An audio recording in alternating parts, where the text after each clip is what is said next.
आदाब, मैं आगा खुर्शीद खान। लोकसभा चुनाव के 4 चरण पूरे हो गए हैं। आज 5वें चरण की ओर बढ़ते हुए चुनावी सरगर्मी भी बढ़ गई हैं।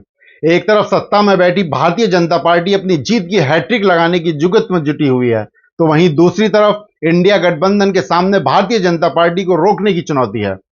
इस बीच सत्ता की कुर्सी तक पहुंचने की होड़ में जुटी तमाम राजनीतिक दलों में वास्तविकता से दूर झूठे तथ्य, आधारहीन, भ्रामक बेबुनियाद वादे करके अपने मकसद तक पहुंचने की कोशिश में जुटे हुए हैं। राजनीतिक दल 4 चरणों के बाद जिस तरह के जीत के तथ्य प्रस्तुत कर रहे हैं वह अविश्वसनीय है।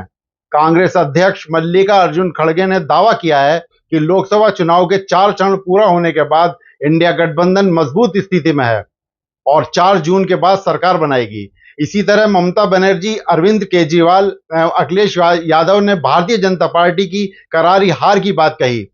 दूसरी तरफ एनडीए की तरफ से पीएम मोदी समेत अन्य भारतीय जनता पार्टी के नेता धर्मों का सहारा लेकर अपने पक्ष में माहौल बना रहे हैं। इन सभी नेताओं की जीत के दावे में कितनी सच्चाई है ये तो आने वाले समय ही बताएगा, लेकिन जिस प्रकार विभिन्न दलों के नेताओं की भाषा, बयान एवं लोक लुभावन वायदे निम्न स्तर पर पहुंच रहे हैं, उसे देखकर कहा जा सकता है कि हमारे लोकतंत्र का स्वास्थ्य कहीं न कहीं खराब जरूर हो रहा है।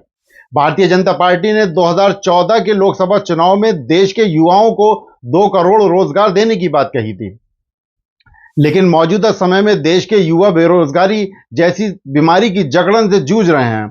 बीजेपी सत्ता में आने से पहले महंगाई, कालाधन और बेरोजगारी जैसे मुद्दों को उठाकर सत्ता में आई, लेकिन सत्ता में पहुंचने के बाद इन सभी मुद्दों से दूर होती चली गई। आज आलम यह है कि भारतीय जनता पार्टी ने अपनी मैनिफेस्टो में युवाओं को लेकर कोई बड़ा ऐलान नहीं किया है। इसी तरह से महंगाई से जूझ रही देश की जनता के लिए भी भारतीय जनता पार्टी के मैनिफेस्टो में कोई बड़ी योजना देखने को नहीं मिली। अब सवाल यह खड़ा होता है कि इस तरह से भारतीय जनता पार्टी के नेता मंचों से देश की जनता के सामने बड़े बड़े वादे कर रहे हैं। उनके लिए सबसे पहले सवाल यह है, जो आपने पहले वादे किए थे उन वादों का क्या हुआ? आज युवा बेरोजगारी से जूझ रहे हैं, सड़कों पर प्रदर्शन कर रहे हैं, लेकिन सत्ता में बैठी सरकार को कोई फर्क नहीं पड़ रहा। कई चैनलों के रिपोर्टर्स ने अपने युवाओं से उनके मुद्दों को जानने की कोशिश की, तो अधिकतर युवाओं ने जवाब दिया कि उनके लिए धर्म और जाति के मुद्दे से पहले रोजगार का मुद्दा है। कई वीडियो में देखने को मिला है कि वो अपनी परेशानी को बताते हुए अपील करते हैं कि उनके मुद्दों पर बात की जाए। पेपर लीक एक बड़ा मुद्दा बनकर सामने आया है। जो सरकार दूसरे देशों के वार को रुकवा देती है, वह देश में हो रहे पेपर लीक को नहीं रोक पा रही है। अब सवाल खड़ा होता है कि आखिर शिक्षा माफिया पर लगाम कैसे लगाया जाए। इसी तरह कई सवाल हैं जिसका जवाब मिलना अभी बाकी है। इस मुद्दे पर आपकी क्या राय है? कमेंट्स बॉक्स में हमें जरूर बताएं।